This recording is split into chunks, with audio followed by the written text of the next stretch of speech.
Brown sugar সহ গ্রেপ্তার police officer. Englishbazar থানার হাফিজটোলা এলাকা থেকে এসআই সাফিকুল ইসলামকে গ্রেপ্তার করল ইংরেজবাজার থানার পুলিশ।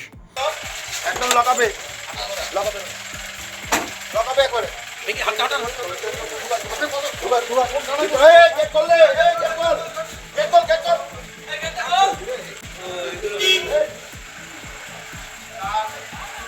গতকাল রাতে এলাকায় ব্রাউন সুগারের বড় ডিল হচ্ছিল বলে গোপন সূত্রে খবর পায় পুলিশ। সূত্রের ভিত্তিতে হানা দেয় এলাকায়।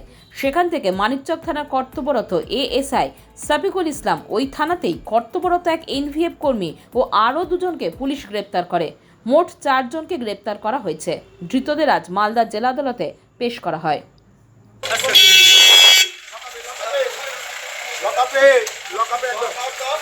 একদম লাগাবে লাগাবে লাগাবে করে দেখি হাত কাটা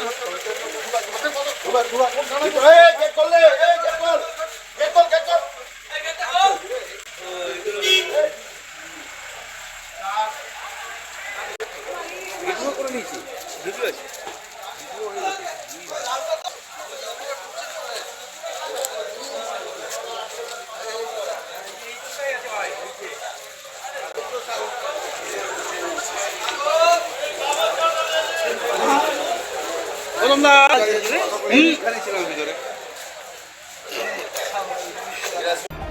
ব্যুরো নিউজ বাংলা টাইমস।